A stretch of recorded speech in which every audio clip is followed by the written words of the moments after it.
పోన్లే మీరు నా వీడియోలు చూసి ఏమన్నా నేర్చుకుంటే ఏమన్నా మార్చుకుంటే నాకు అంతకంటే గురుదక్షిణ అక్కర్లేదు, నాకు అంతకంటే ఆనందం అక్కర్లేదు.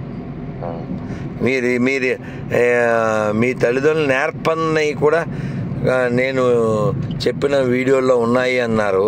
అలా మీరు ఏం నేర్చుకున్నారు, మీ పిల్లలకి ఏం నేర్పారు, ఒక పాయింట్ చెప్పండి, ఆనందపడతాం. మా తల్లిదండ్రులు చిన్నతనంలో నీకు భక్తి ఎందుకు అంటారు.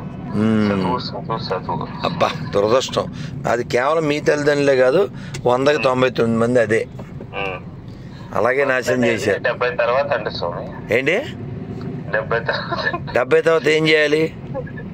ఎవడుంటాడో ఎవడు పోతాడు కాదు, 70 దాకా నువ్వు ఉంటావని ఎవరైనా కాగితం రాసి సంతకం పెట్టమను. అదే కదా, రేపు పొద్దున్న లేస్తారని ఏమైనా గ్యారెంటీ ఉందా? యాదవసోది ఇదంతా ఏంటంటే అజ్ఞానం అజ్ఞానం అజ్ఞానం. ఏమీ చదవరు, ఏమీ వినరు, ఏమీ చూడరు. 70 తర్వాత ఏం పీకుతావు? నువ్వు నడవలేవు, వినపడదో కనపడదో. ఒక సావుకి దగ్గరగా ఉండే నువ్వు అప్పుడు ఏం చదువుతావు? నువ్వు చదివేమో అర్థం చేసుకుంటావు. కాబట్టి ప్రహ్లాదుడు చెప్పాడు, భక్తి ఎప్పుడు చేయాలి? 5 ఏళ్ళకి మొదలెట్టాలి, కడుపులో ఉన్నప్పుడు మొదలెట్టాలి. ఆచారం అది కూడా దేవుడు ఇవ్వాలి స్వామి. అంటే యాక్చువల్గా దేవుడు అన్నీ ఇస్తాడు, మనమే స్వీకరించాం. మా ఇంట్లో వాళ్ళు ఎంత చెప్తున్నా, నేను చిన్నప్పటి నుంచి బుక్కులు కొనేవాడిని సార్. చిన్నప్పటి నుంచి బుక్స్ భగవద్గీత గురించి చాలా కలెక్షన్ ఉంది స్వామి. సంతోషం నాన్న, చదువుతుంటా స్వామి. నాన్న ఈ అనంత విశ్వంలో నువ్వు అనంతపురంలో జన్మించడం, జీవించడం అది ఒక భాగ్యం నాన్న.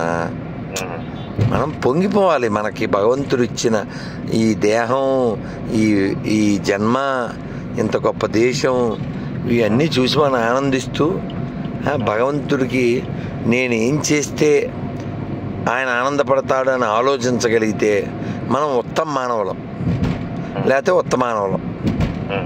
నువ్వేం బుక్కులు చదివో చెప్పు, 1 2 నానా, 1 2 చెప్పు శివ.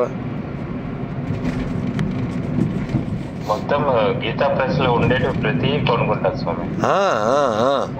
పుట్టపర్తి వెళ్తాను కదా, పుట్టపర్తి దగ్గర కమ్మవారిపల్లి మా సొంత ఊరు. ఆడ గీతా ప్రెస్ లో ఉన్న బుక్స్ అన్ని తీసుకొని చదువుకున్నాం. ఇలాంటివన్నీ చదువుతున్నాను సార్. చదవాలి నాన్న, ఈ జీవితాన్ని సార్థకం చేసుకోవాలి. భగవంతుడు ఎప్పుడు పిలిస్తే అప్పుడు ఆనందంగా సంతోషంగా వెళ్ళిపోవాలి నాన్న. చాలా సంతోషం నాన్న, మీరు అలా జ్ఞానాన్ని పొందండి, జ్ఞానాన్ని పంచండి నాన్న. నాన్న చాలా సంతోషం నాన్న. ఉండనా, ప్రయాణంలో ఉన్నావు నాన్న. హరే కృష్ణ. చక్రాలు ఇచ్చినారు స్వామి, మీకు ఎప్పుడు తిరుగుతూనే ఉంటాడు. మరి ఏం చేయాలి నాన్న? ఎవరో ఒకళ్ళు ఉద్ధరింపబడాలి. లేకపోతే నాకు ఓ మూల కూర్చుని చదువుకోవాలని, పాడుకోవాలని, రాయాలని ఎన్నో ఆలోచనలు ఉంటాయి. కానీ నాకేమో ఓపిక అంతా ఇవాళ మధ్యాహ్నం కళ్ళు తిరిగేసినాయి. ఎందుకంటే భోజనం ప్రసాదం వచ్చింది, తిందామంటేనేమో ఇంటర్వ్యూ. భార్యాభర్తలు ఇద్దరు 2 ఇంటర్వ్యూలు చేశారు. ఇంకా కళ్ళు తిరిగి మధ్యలో ఏవో పాలు తాగి వాళ్ళకి ఇంటర్వ్యూ ఇచ్చి 4ంటికి ఎప్పుడో తిన్నాను. నేను ఒక భోజనమే చేస్తాను కదా. ఓపిక అంటే నాన్న, ఓపిక ఉండి తిరగట్లేదు, ఓపిక తెచ్చుకుని. ఇప్పుడు నాకు పెద్ద ఆనందం చెప్పనా? ఒక 19 ఏళ్ళ అబ్బాయి కారుతో వెళ్తున్నాడు. వాడిని కిందకి, అంటే మేము ఆఫీస్కి వెళ్ళాము, ఒక ఆఫీస్కి. ఆఫీసులో వాళ్ళందరికీ ఏదో లెక్చర్ ఇచ్చాను, పిక్చర్ ఇచ్చాను, బుక్కులు ఇస్తాను అని చెప్పి ఆ బుక్కులు ఏమో కింద ఉన్నాయి కారులో. నాన్న కిందకి వెళ్ళి తీసుకురా నాన్న బుక్కులు అన్నాను. చిన్న బుక్కులు, పెద్ద బుక్కులు అన్నీ ఉన్నాయి. ఆ బుక్కులు తెచ్చారు, వాళ్ళందరికీ సంతకం చేసి ఇచ్చా. వీడికి నా చేతిలో ఒక్క బుక్ మిగిలింది. ఈ అబ్బాయి నా పరిచయం లేదు, ఏదో నన్ను పికప్ చేసుకోవడానికి వచ్చాడు. నేను ఈ బుక్ ఇంగ్లీష్లో ఉంది, చదువుతావా ఇవ్వనా అన్నా.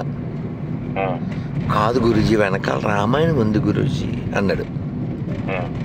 అయితే తీసుకో, మర్చిపోతే నీదే తప్పన్నా. నాకు సంతోషం, వాడు రామాయణం కావాలని అడిగాడు. అది పెద్ద బుక్. వాడు నేనేమంటా అంటే, వాడికి ఏదో పూర్వజన్మ సుకృతి ఉంది, రామాయణం చదవాలి కావాలనిపించింది, ఆ రాముడి వారి వైభవం యొక్క విశేషం తెలుసుకోవాలి. కానీ మనమే కదా ఇవ్వాలి.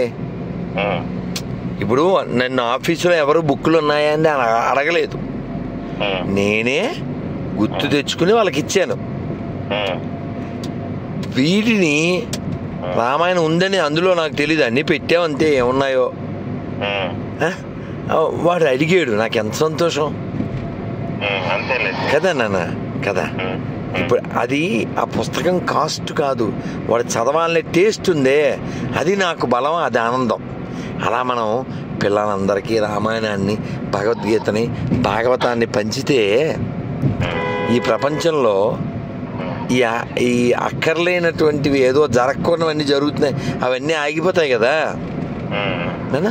అందుకని జ్ఞానాన్ని పంచుదాం, అజ్ఞానాన్ని దంచుదాం అంతే. నాన్న. థ్యాంక్ యూ నాన్న. హరే కృష్ణ నాన్న. థ్యాంక్ యూ నాన్న.